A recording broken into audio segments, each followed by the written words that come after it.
Again. Oh my goodness. Mm. Holy smokes. Eesh. Right, is this real? Is this happening? Are we live? Are we live? Are we live? Looks like we are live. All right, fantastic. Okay, and well, looks like we're recording. There we go. Make sure this is Yeti, Yeti, Yeti. Okay. Okay, on the three, a one, a two, a one, two, three, four.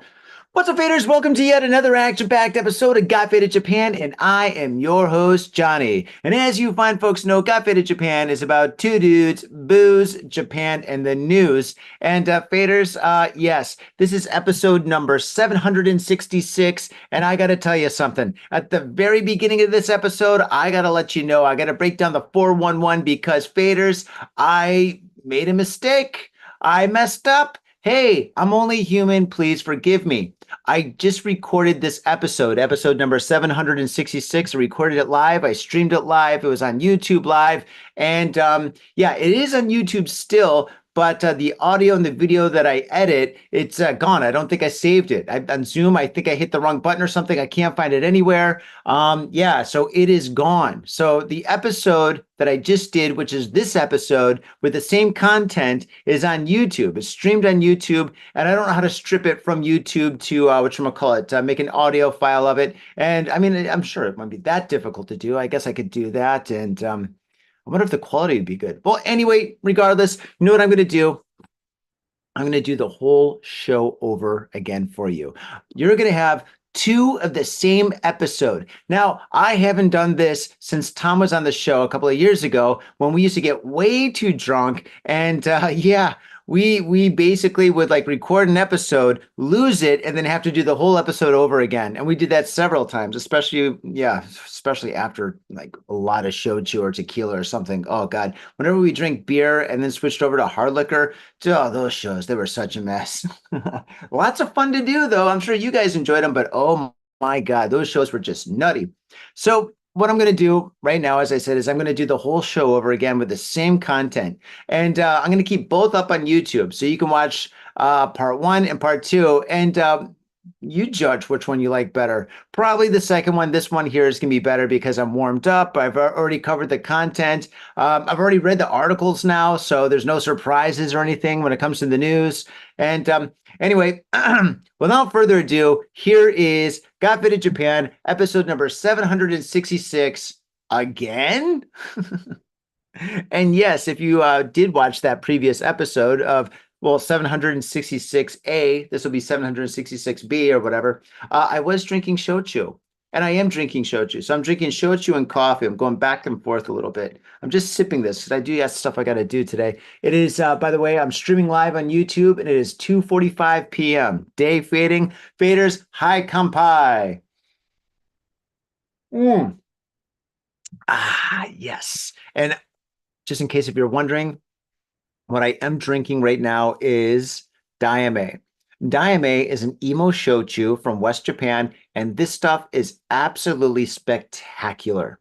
This stuff is oh, it's fruity. It's an emo shochu, and emo shochu is basically a shochu or a Japanese spirit that is made of sweet potatoes.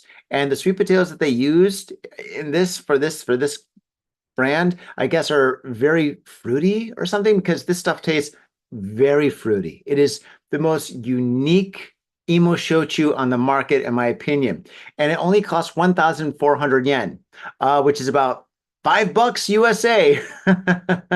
But yeah, this stuff here, Daime, is brilliant. If you're in Japan, you're coming to Japan, or if you're at a Japanese restaurant somewhere in the world, I highly recommend that you get your hands on this stuff. This stuff right here is spectacular. It is the most beautiful shochu. Oh my goodness. And the bottle looks very classy too, right? If you had this on your shelf and somebody saw it, they're like, what is this? And you're like, it's Daime. Yeah, very, very, very cool. Very delicious. Highly recommend this stuff. Okay, so faders, I've got bad news and good news and great news. And the bad news I'm going to start off with is about one of our friends, a fader, a good brother of ours, Pee Wee, aka Lee Sullivan. He's been diagnosed with cancer. He's got a cancer that's right behind his eye, and it's really bad. and it's a really horrible situation, and it's very stressful for him and his family, and for all of us actually. It's just really bad, and all of our hearts and prayers go out to him, his family is, and everybody that he works with, everybody. It's really a bad situation. It's hard for me to articulate because I mean I've known Pee Wee for well, like almost what, 15 years now. I mean, he was my boss when I was working at Gamuso. And yeah, Pee Wee, he's a staple of Tokyo, in my opinion. He's a treasure. Pee Wee, he's not only a good friend of ours and a longtime fellow fader, but he's been on Got Faded Japan several times. He's the owner of Gamuso. He's organized and set up events and parties for people all over the country here in Tokyo and stuff. I mean, he's done so much for the community here. Pee Wee is just a wonderful person, and this is a horrible situation. And so what me and my friend Tom Donnelly have done is we organized a charity fundraiser for Pee Wee to help Pee Wee pay his bills and to support him and his family during this most horrible time. And the fundraiser is at seventh floor in Shibuya. It's a nightclub that's in downtown Shibuya, and it's on February 1st. So if you're in Japan, please come down to seventh floor on February 1st and support Pee Wee. And at this fundraiser, we've got so many things that we're doing. We're going to have a magician. We're going to have professional dancers. We have 7 bands that'll be performing. We have a raffle. We're going to have an auction. It's going to be absolutely spectacular. It's going to be the best fundraiser, charity fundraiser that the world's ever seen. And it's for our boy Pee Wee. So yeah, please come down and support. And if you can't come down, I'm going to have a link to the event. And he's got a PayPal that you can donate money to. If you could donate a couple of bucks, that would mean the world to him. So thank you so much, guys. And any way you can support would be fantastic. Okay, so that's the bad news. Moving forward to good news is, well, I mean, anything's good news compared to that. That's just so bad. But yeah, uh, right now it is January 10th, and this right here is peak Shininkai season. And yes, pretty much, yeah, I'm hungover. Hello, I'm hungover because last night I went to a Shininkai. Tonight I've got a Shininkai. Tomorrow I've got a Shininkai. So you're probably wondering what a Shininkai is. Well, a Shininkai is a welcoming of the new year party. So it's like basically we're friends, family members, neighbors, coworkers, old acquaintances, people get together and they have a party welcoming in the new year, 2025 in this case. And they have these parties at people's homes, at their offices, at izakayas, restaurants, wherever, in the park sometimes. And there's a lot of food that's eaten, a lot of booze that's drinking, and a lot of people that are having a lot of fun and stuff. It's great. It's an absolutely fantastic time. It's a gas, and they're pretty much like every single day of the week at this point. Every single day of the week. And in December, we don't have Shininkais. We have the opposite. We have Bonenkais. And Bonenkais are basically where friends and family get together and they say goodbye to the year. So Shininkai and Bonenkai are pretty much the same thing, but one is the end of the year party and the other one is the beginning of the year party, I guess. So welcoming of the new year. And yeah, so pretty much we have so many Shininkais. Oh my gosh, I've had too many end of the year and welcoming of the new year parties. I think I can't take it. And they're great. They're great. There's so much good. There's pros and cons actually. I mean, got to get my bearings straight. Okay, there's pros and cons. The pros are you get to see a lot of old friends that you haven't seen in a long time. You get to catch up with family members. It's a lot of fun. It's great. There's a lot of food, a lot of alcohol, so it's great. It's like a celebration, right? Now the con is they're expensive. Every time you go out, you're gonna miss your last train. There's no way you're gonna make your last train, right? Especially if you're a fader. You're gonna have to, so which means you're gonna have to take a taxi home, or you're gonna stay at a comic book cafe, Manga Kisa, or something, or basically, geez, stay up all night and party. Hey, so there's that thing, and it just winds up being very, very expensive, especially if you miss your last train. Whatever happens when you miss your last train, it's expensive. So, so keep that in mind. Keep that in mind. It's going to be very expensive, but it's worth it. It's really worth it to hang out with old friends and stuff. So yes, that is Shininkai. The pros and cons, quite black and white, quite simple. All right. Now, another thing that I want to discuss with you guys is something that I think is absolutely fantastic. It's something that most people don't do here in Japan, especially when visiting or people that have been living in Japan for a few years and stuff. It's something that you kind of have to stumble upon or be introduced to by a friend or something, whatever. And yeah, it's basically, without further ado, antique shows. Now, I know what you're thinking. You're like, antique shows, Johnny, that's for old people. That's boring. Antiques, nobody cares about antiques. I'm in Japan because I like anime, I like sushi, I like manga, I like J-pop, I like Shibuya, I like izakayas, I like sushi, sushi, sushi, sushi, sushi. And yes, I agree because so do I. So do I. But hear me out. Antique shows are absolutely awesome. Antique shows are so incredibly cool because for me, antique shows are basically walking through the doors of history. Forget it. You don't need a DeLorean.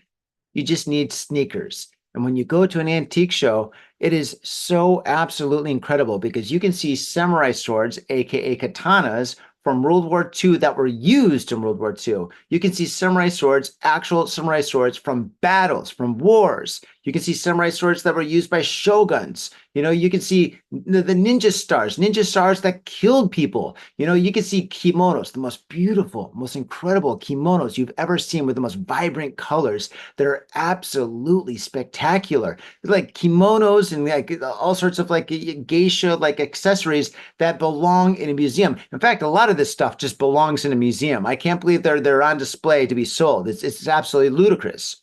You know, it's just some of this stuff is just absolutely unbelievable. And how did I get introduced to the world of antiques? Well, about two and a half, maybe 3 years ago, my wife and I were hanging out at home, and we both had the same day off. It was a Friday, and my wife and I wanted something to do, so I was strolling around on the internet, and I found like an antique show, like this huge antique show that was happening in Shinagawa. And I said, "Hey, let's go here." And my wife's like, "I don't know about that. There's a typhoon that's coming." And I was like, "Hey, wait a second. If there's a typhoon that's coming, a lot of people aren't going to go to this show. So if we go, we're going to have the whole place to ourselves." My wife's like, "I don't know. Let's just stay home and watch Netflix." And I was like, "Okay, listen, this looks pretty cool. You know, if we go, I'll take you onto any restaurant you want." And my wife's like, "All right, cool.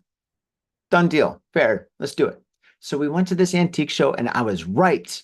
Nobody was there. This place was at this huge auditorium in Shinjuku where there's like, I think there's like 400 booths, and these booths were massive. So most of them were massive. And in these booths, they sold anything and everything that was over 100 to 100, like 100 to like maybe 2, 3, 400 years old. I mean, everything there was like from old to really, really, really old. And it was absolutely fascinating. And there was nobody there. At every booth, the person that was working at the booth gave us like 110% of their attention. Like basically, they answered all our questions. They talked about every single item. They were so friendly and so nice. It was absolutely insane. It was so much fun, and it was such a good time. And even if you're not interested in antiques, if you think antiques are stupid or boring, you should just go to this place. Go to an antique show because for you, if you go there, you are going to find at least one thing that's awesome, you know? And I know, I agree. I agree. Before, back in the day, I was like, an antique show, pff, boring. No, they're not boring. Not boring at all. I highly recommend that you go. Oh my gosh. I mean, oh God, especially if you're interested in art. If you're interested in art at all, an antique show is it's better than almost any museum or gallery I've been to. I mean, they're just incredible. Just the kimonos and the katanas, the swords, the samurai swords you see, they're just so detailed. The craftsmanship that goes into every single one of them is just absolutely spectacular. And they let you hold them. You're like, "Can I hold this samurai sword?" And they're like, "Yeah, here you go."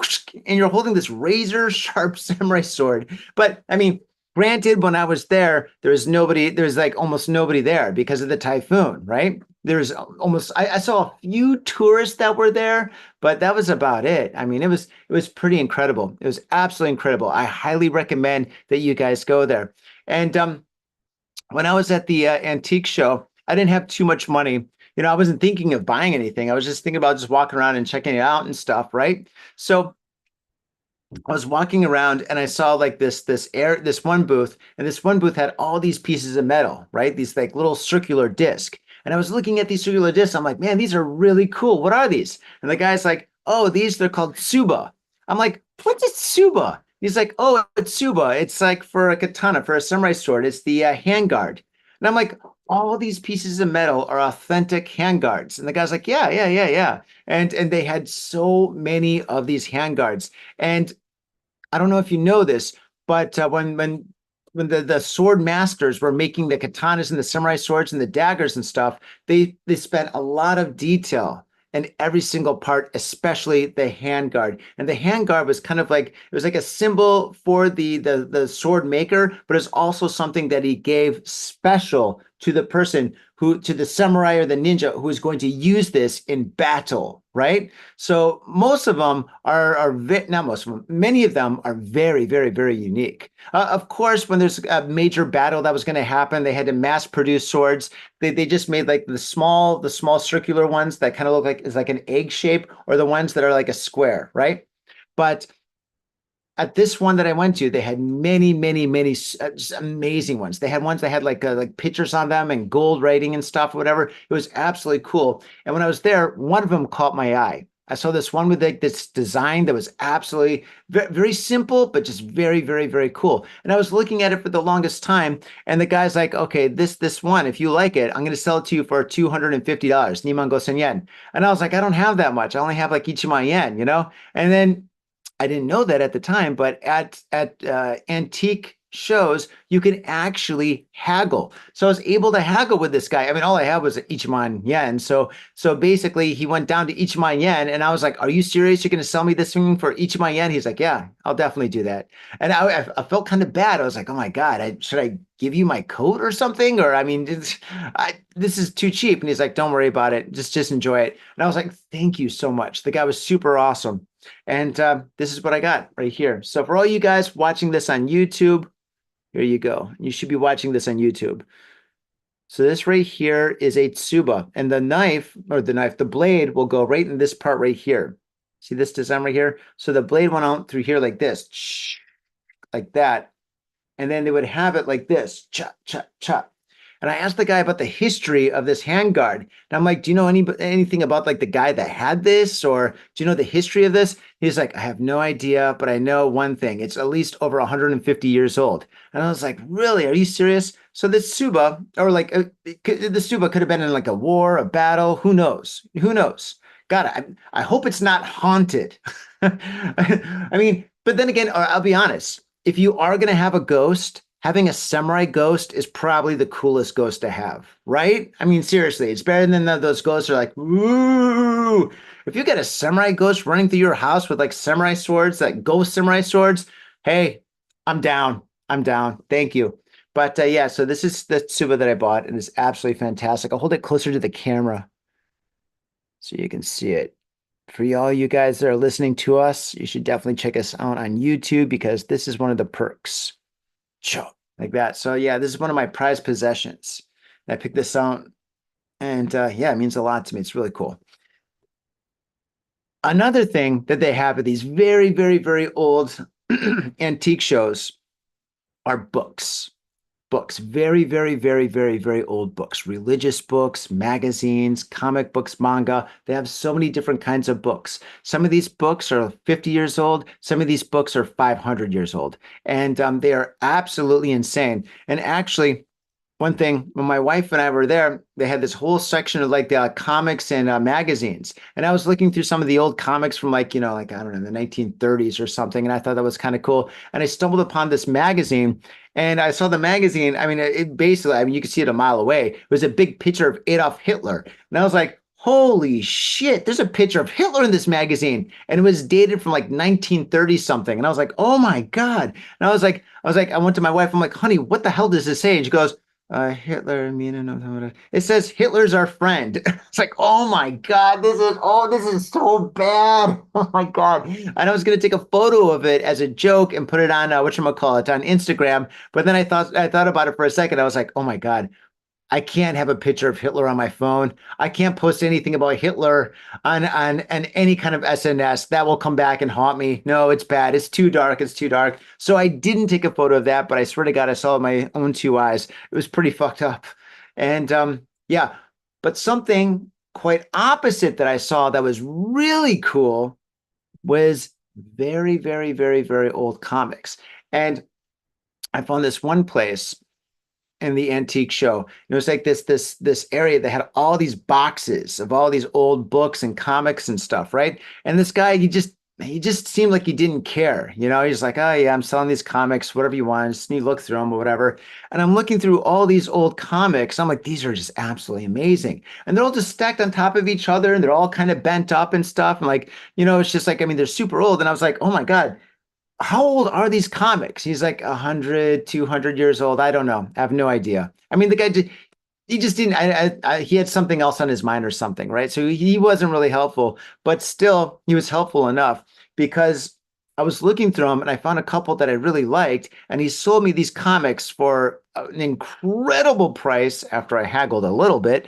But he sold me these comics. I got two comics for a very, very, very incredible price. So for all you guys on YouTube, I'm going to show you these very, very old comics. And I don't ever take these out of the bag or out of like my little storage place because they're so incredibly old and precious. Oh my goodness. And they're just so beautiful. So for all you guys watching us on YouTube, here you go. Merry Christmas. Um, this right here is one of the comics that I bought. And this comic here, I think it's got to be at least well, at least 150 years old. And this comic is absolutely incredible. Now, the paper is almost like tissue paper. I mean, it is so soft. It is so soft. It's incredibly soft. It's unbelievably delicate. And it's really cool because on the cover, you get an image of a geisha wearing all this kimono with all these different designs of dragons and stuff, which is incredibly beautiful. I mean, just the artwork alone is just priceless in my opinion. And another cool thing about this comic is they didn't use staples or anything back in the day or glue. They used string. So it's bound by string. So if you look right here, this is how they did it back in the day. Isn't that cool? So right here is the comic. And I'm going to open it up and show you guys some of the pictures inside. Uh, very carefully. Oh, I don't want to hurt it. I really don't. But I'll do it for you guys. So if you look closely, this right here is an image from the comic. And that's how they did comics back in the day. That's the design. They'd have a picture that they would draw out, and then they'd have the story written around it. And this paper, you can see it's all beaten up and really kind of water. It's got some water damage on it, and it's really dirty. It's like one of the reasons why I don't mind holding it that much. I mean, if it was like brand in like mint condition, there's no way I would touch it. But since it's already been through, I guess, what, two world wars, and who knows like how many samurai battles, I guess it's okay. But this is beautiful. Look at the artwork. Isn't that artwork incredible? And another thing about this comic, like the kanji is obsolete. So I was asking the guy to tell me a little bit about the story, and he couldn't tell me about the story. He's like, I can't read this. I'm like, what do you mean you can't read it? He goes, dude, we don't use that kanji anymore. Nobody can read that. And I'm like, there's got to be somebody that can read that. I mean, come on. But yeah, I tried to have my wife read this. Here's another picture. So here's a picture full of a bunch of geisha that looks like they're being seduced by music or something. I don't know.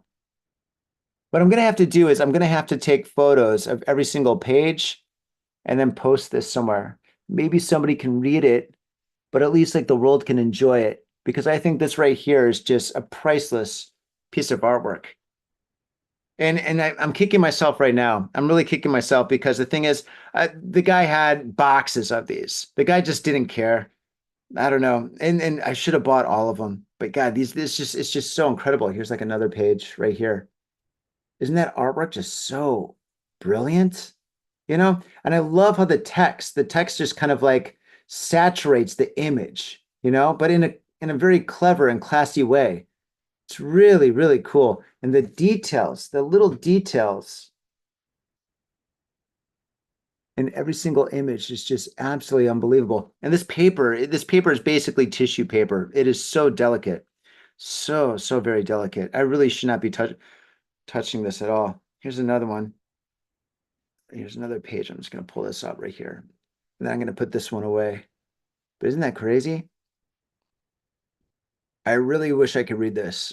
My kanji skills. Oh God, I know like 80 kanjis.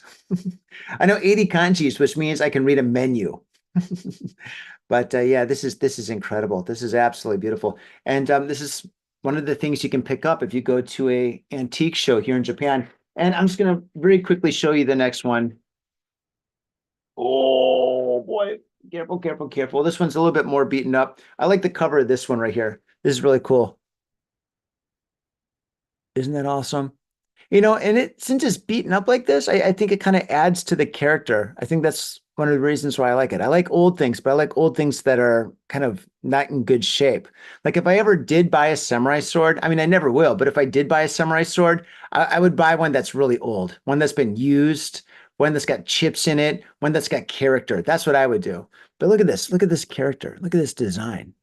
Isn't that awesome? This comic book is like 150 years old.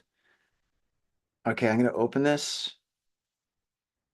I guess I should call it manga. I don't know. Did they call comics manga over 100 years ago? Oh my God. Oh my God. Oh my God. Oh my God. Oh my God. Oh, ho, ho, ho, ho, ho. It's tissue paper at this point. I'm gonna hold this like this for you guys. Isn't that spectacular? Look at that artwork. So the next time you come to Japan, or if you're in Japan, you see a comic, you see like One Piece or Go-Go 13, Lupin Sansei or whatever, this is where it all started right here. This is where comic books started in Japan. They started just like this. Isn't that awesome? Oh my God. God, I love it. I love it so much. Oh my, I really wish I could tell the story. Oh, here we go. All right, so this is obviously a bad guy that's tearing apart a family or something. I don't know what's going on here. Look at that. Isn't that cool? Look at that artwork. That's unbelievable. All right, I'm going to put these guys away. I'm going to put them away before something bad happens. Ooh. All right. So yes, one of my recommendations for anybody that's in Japan who is planning on coming to Japan is to go to an antique show. Okay, there are so many antique shows in Japan, right? And I'm going to tell you about three major ones, right? There's small ones. Every weekend, there's a small one happening somewhere, but these are the three major ones that are happening. And some of these are like very, very old, right? They've been going on for years and years and years and years. The first one is, oh, wrong paper. Okay, yeah. The first one is the Oedo Antique Market. This is a very old antique show. It's been going on for like, I think like 40 years or so. And yeah, it's in the Shinjuku area. It's pretty massive. The second one is at Tokyo Big Sight. And this one is the Antique Grande. The Antique Grande. If it's called the Antique Grande, it means it is big. You should definitely go to the Antique Grande. And the final one is the Ariake Antique World. The Ariake Antique World, which is also a fantastic antique show. I highly recommend that you go to one. Check it out. Check out the samurai swords. Check out the geishas. The geisha, I guess, what would it be? Gosh, I need my sisters or my wife. The stuff that they put in their hair. They got all these things that they put in their hair. I forget the name of them and stuff. I guess accessories. Let's call them accessories. Hair accessories. They got the kimonos. They got there's so many stuff. So the throwing stars. Just go there for the artwork. Go there for the comics, the books. There's so much to see, so much to experience. And if you want to buy something, you can definitely haggle. Okay, but be respectful if you do haggle. Don't be a dick. So. I absolutely highly recommend that you go there. And another thing about the antique shows are there's so many antique shows and they're always changing. There's always new stuff. So if you go to one year and you come back, or maybe you decide to go to it the following year, you're going to see like maybe the same people with all new stuff or all new people with new stuff. And one of the reasons why there's so many antiques and so many people that are selling antiques in Japan is because the population in Japan has shifted. Back in the day, there's more young people than old people, right? especially after World War II, of course. But now that's shifted to there's fewer young people compared to the old people, the older population. And the older population, Japan, is kind of fading away a little bit. And when they fade away, their kids, if they have kids, don't want to deal with mom and dad or grandma's like house and all the stuff she has in her house. So they either just sell it all or they just abandon it. And so all over the country, there's all these houses that have all these antiques in it because like old people have antiques. They have stuff that's been passed down to them or stuff that they bought when they're younger or whatnot. And yeah, there's so many of these houses and so many people that are just actually going to house and buying up old houses and selling off all the antiques and the land and stuff, right? In fact, I think the antiques may be worth more than the land, especially if you go in the deep countryside. But that's why Japan has so many antiques and so many antique shows, you know? And I think there's going to be more and more and more, especially as time goes on and stuff. And yeah, which is actually kind of sad if you think about it. But I guess it's good if you're interested in antiques because there's so many antique shows. There's and I can't stress this enough. Please go to an antique show and check it out and stuff. You're gonna be blown away. I was a skeptic. I was a skeptic. I was like, yeah, let's go to an antique show. Yeah, it'd be kind of fun for a Friday. And now I'm like, dude, let's go to an antique show. Let's check out some samurai swords. I want to buy some comics. They got so many comics. Forget about One Piece. Forget about Akira. Let's get the original ones, man. The artwork is even better because it's original. It's so awesome, man. I highly recommend it. Mm. All right. And yeah, that's it. That's it for antique shows. All right. So what I'm going to do now, feeders, is we're going to take a little break for all you guys listening to us on the podcast, and yeah, and enjoy your sponsors. And when we come back, we're going to start off with this week's crazy, wild, and bizarre news. All right. Da-da-da-ch. And for all you guys watching us on YouTube, thank you very much. Is anybody watching us on YouTube? Da-da-da-da-da. Oh, Cam, what's up, bro? What's up, bro? Facts. Love it. All right, cool. All right. So let's see here. What we're going to do now is come back with the news, which I've already read. I've already read the news. It's not going to be surprising or shocking now. I'm going to hear the story again. Ah, fuck it. Here we go. Ah.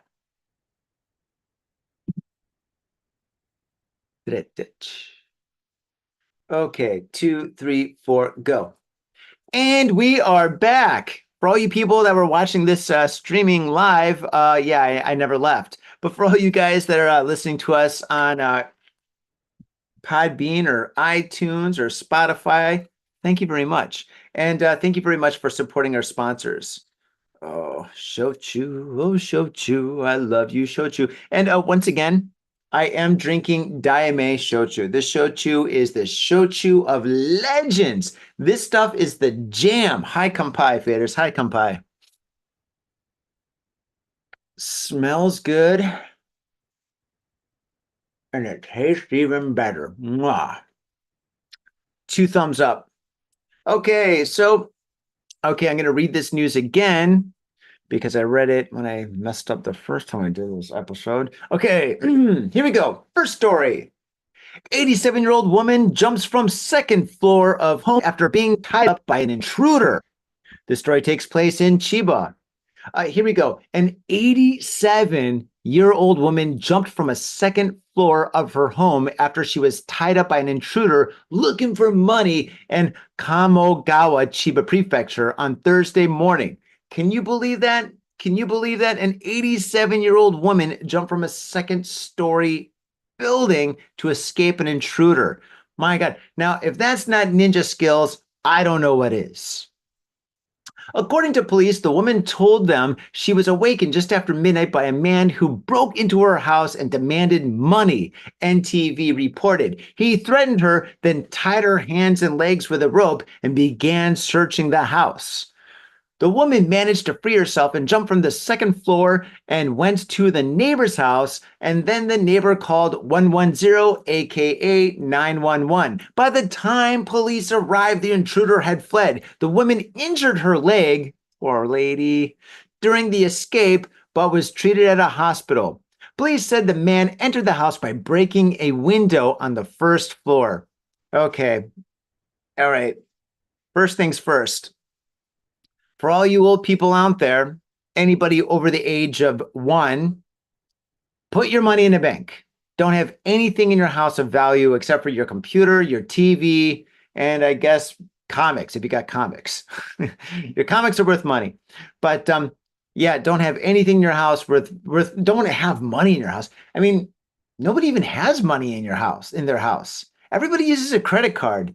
And even old, I mean, yeah, in Japan, old people still use cash. A lot of people still use cash, but I try to use credit card as much as possible. For me, I love using my credit card because I get miles. I get points for miles and stuff. Yeah, don't have money in your house.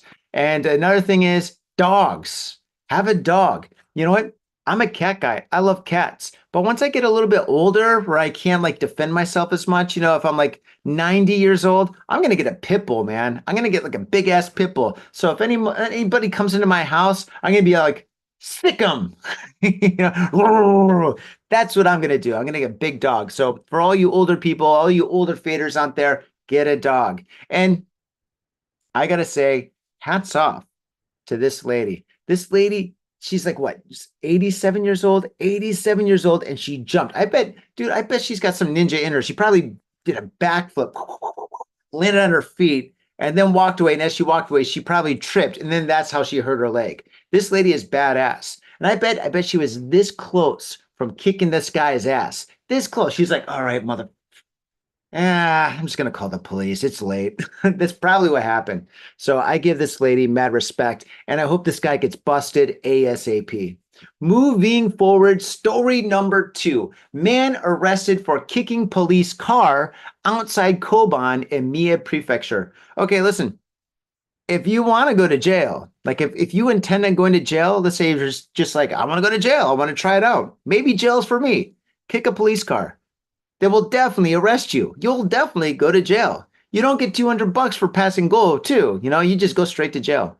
Okay, here we go. Police in Sumiya Prefecture have arrested a 42-year-old man after he kicked a police car, damaging its doors at the Koban, aka police box or little police office. The incident occurred at around 7:30 p.m. on Saturday, TVS reported. Police said Kazunori Mashima, a dentist, was drunk at the time. Now, it's 7:30 p.m. and you might think that that's kind of early to be drunk, but as I said at the beginning of this episode, every single day of the week, we're having Shininkais, the welcoming of the New Year parties. So this guy's a dentist. He probably was hanging out with his buddies, his dentist buddies, nitrosing it up, drinking shochu, having a good old time. And yeah, he got wasted. 7:30 p.m. He's decided to go home. He's walking home and he's a dentist. And what does he see? He sees black and white. Black and white. Now, I don't know if you guys know this, but dentists, they see black and white all the time. But for them, black and white isn't like black and white, for us. When a dentist sees black and white, in his mind, he's thinking teeth and tar. Teeth and tar. He sees teeth and tar on wheels. And he's like, son of a bitch, I'm going to get you. So he runs up to that police car and he's like, psh, fuck you, tar. And the cops come up and they're like, what are you doing? He's like, I'm doing you a favor. And don't forget to brush. And yeah. Speaking of brushing, this guy's going to be brushing and flossing behind bars for a long time. Cops don't like it when you kick the ride. Okay, moving forward, number 3. Man arrested after hitting male acquaintance with a bottle at a bar in Nagasaki. Okay. More Shininkai madness. Police in Nagasaki have arrested a 40-year-old man in suspicion of assault after he hit a 33-year-old acquaintance on the head with a bottle at a bar. At least it wasn't what's worse, a chair or a bottle? They're both pretty bad. According to police, the incident occurred at around 1:50 a.m. on Saturday, TBS reported. Police said the suspect, who runs a human resources dispatch business, hit his drinking companion with a bottle that was on the bar, injuring his head. So this guy works for human resources at a company. Does that mean he has to fire himself? You're fired! Oh, man, and no benefits. Really? Yeah. Why? Because you're fired. Damn. That's so stupid. Police were called to the bar, and the injured man was taken to the hospital, but his life is not in danger, police said. Okay, so basically, one guy got in a fight with his drinking companion and bashed him in the head. It happens. It happens all over the world. Next story, man arrested for writing graffiti inside toilet at Imperial Palace during New Year greeting event. Okay, don't write graffiti anywhere at religious places or governmental places or anything that has anything to do with emperors or kings, okay? Graffiti's cool. Everybody loves graffiti. Graffiti is very popular these days, but don't do it in those four places if you're going to do it. I mean, if you're in Mexico, America, China, Japan, Russia, France, Germany, wherever you are in the world, if you're in the North Pole or in Antarctica, do not do any kind of graffiti at a religious place or something that has this kind of significance because, dude, it is pretty messed up, man. That's it's not cool. It's not cool at all, especially anything religious. If you put graffiti anywhere, do graffiti at any religious thing like a shrine or a church or a temple or something like that, dude, your karma is so messed up, dude. Your karma is done. Sayonara karma, bye bye, dude. I mean, it's worth like it's worse than anything, dude. Oh my gosh, you're screwed. You're completely screwed. Oh man. Let's move forward. Police have arrested a 46-year-old man for writing graffiti inside a toilet on the grounds of the Imperial Palace prior to the New Year greeting event by the Imperial family. The Imperial family. Yeah. Kobayashi Daisuke, a landscape gardener from Zama City, Kanagawa Prefecture, was arrested on suspicion of property damage after being caught writing graffiti at around 10:30 a.m. on Thursday, TV Asahi reported. At the time, members of the public were lining up to enter the Imperial Palace for the first appearance by the Imperial family. The toilet is near the Hasuike Assembly Hall, which is on the route to visitors to take to exit the venue. Is that the way that it's written so weird? According to police, graffiti was also found on a nearby manhole cover. God, this guy doesn't know when to quit, huh? Should have stuck around for that, or just stayed by the manhole. Hmm. Anyway, yeah. So, like I said, graffiti, yeah, religious places, imperial places. I wouldn't do it. Okay, moving forward to our last story. Man arrested for threatening teenage daughter with Rambo knife. The story takes place in Hokkaido.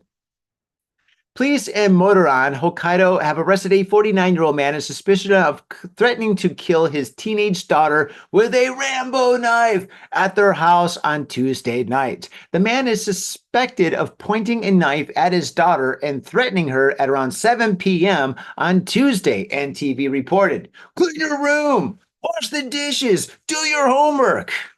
His dad's a dick. Oh my God. I think all parents have threatened to kill their kids, right? All parents from the beginning of time have threatened to kill their kids, right? It's just something that parents do. You know, kids, especially teenagers, they push the parents past a line. You know, the parents sees red. The parents, they say things that they don't mean. You know, you were in an accident. I should have pulled out. I love your sister more than I love you. Oh my God. Parents say the worst things sometimes, you know, and that's just what happens, you know, and having kids isn't easy, you know, and teenagers, oh God, teenagers, they could be a handful, right? But there's one thing you don't do. All right. One thing you don't do is you don't pick up any weapons. You know, you don't pick up Rambo knives. You don't pick up any kind of assault weapons. You don't pick even boxing gloves. Don't even put on boxing gloves. All right. Stay away from that stuff. Just use your words. Use your words, and you'll be fine. All right. And yeah. So moving forward with the story, the daughter was not hurt, but called the police herself after the incident. Police said the girl told them that after a heated argument, the father grabbed a knife from the kitchen and pointed it at her, yelling, quote, "We have no choice but to die together," end quote. Okay, this dad's a dick. We have no choice but to die together. Oh my God. Thank God this teenager called the cops. Jeez, I would call the cops at that point. If my parents ever pointed like a knife at me, I would just laugh. I'm like, ha ha ha, you ain't gonna do nothing, right? But if they say something like this, then you're like, wait a second. Things just got a little too dark for me. I'm going to slowly walk until I reach the front door, open it. I'm going to shut the door behind me and then just run. Okay. The man was said to have been drinking at the time of the incident. Yeah, no shit. Oh, man. Mm. Oh my God. I want to hear about your worst family story. If you got kids, oh God. Actually, no, I don't. I don't want to hear anything. Don't tell me anything. Don't send me any emails. Don't incriminate yourself. But yeah, this is pretty bad. Yeah, Christmas next year is going to be so messed up. Hey, Dad, remember last year, right after Christmas when you threatened to kill both of us in a murder-suicide plot, because I didn't do my homework? That was funny, right? Here, pass the steak knife. No, don't. All right, faders. I want to say thank you very much for watching this very awesome episode. Oh my goodness, it's the second episode of 2025, and I'm so happy to be here with you guys.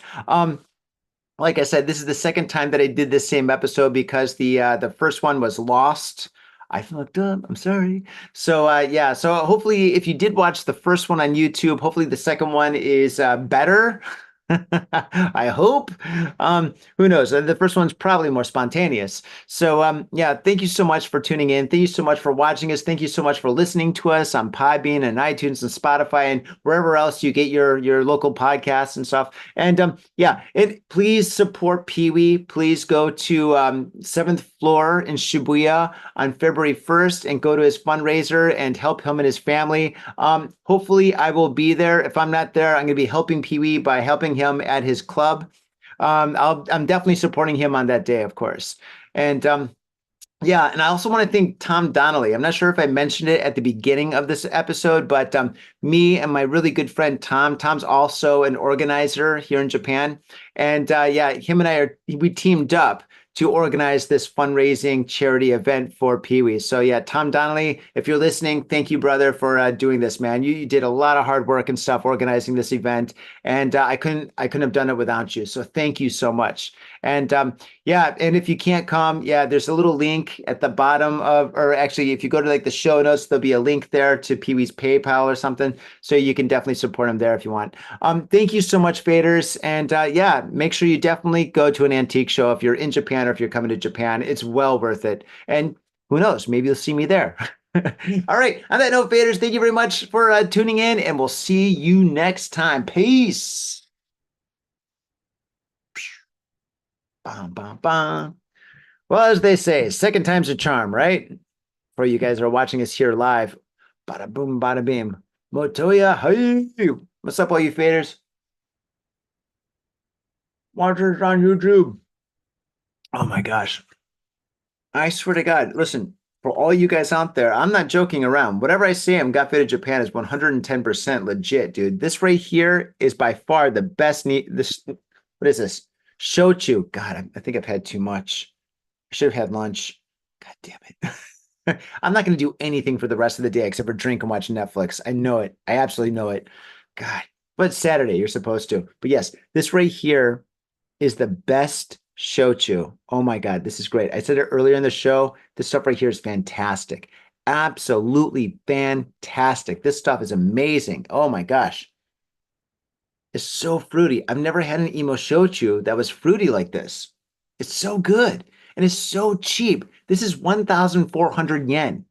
1,400 yen. That's incredibly cheap. This stuff right here, by the quality of it, it should be like, I would say 3,000, 4,000 at least, but no, it's so reasonable. I can't believe it's so reasonable. And if you're overseas, if you're like from like Europe or America or anywhere else in the world and you're coming to Japan, the Japanese yen is so weak. This is pretty much like what, $2? $2. Can you believe that? It's crazy. Oh my gosh. Oh, I am getting faded. Oh my goodness. All right, just a little bit more, just because. All right, this is my last drink. I'm gonna have one more drink with you, faders. Hi, Kampai. Hi, Kampai. Thank you so much for watching this on YouTube. Dun, dun, dun. I hope this episode is better than the previous episode. Oh my gosh. I felt like such an idiot when I couldn't find it. I was like, I recorded the episode, I streamed it on YouTube, I just finished it. I was like, all right, cool, now I can edit it and stuff. And I started looking for it. I'm like, oh no, oh no, oh no. And you get that little like feeling in your stomach, like, oh, no. Yeah, I guess I lost it.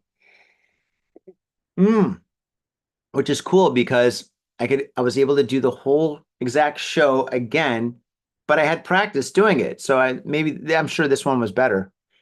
And if you notice, if you watch both of them, I did have some of the same jokes.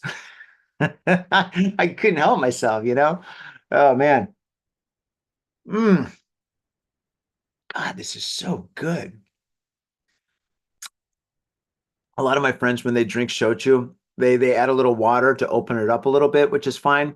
And sometimes people put ice that slowly opens it up and it keeps it kind of cool, which is totally cool.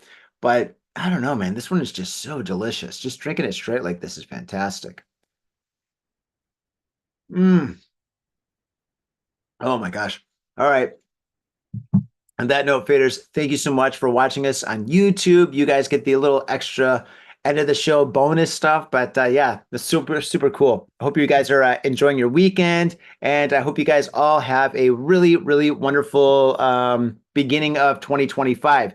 And if you do go to a Shinninkai, please, whatever you do, set a ending drinking time if you're drinking early, right? And I said this in the last episode. I forgot to say it. So, for example, right now it's like 3 o'clock. I started drinking at 2 o'clock. No, it's 3:30 now. I started drinking at 1:45 or so, right?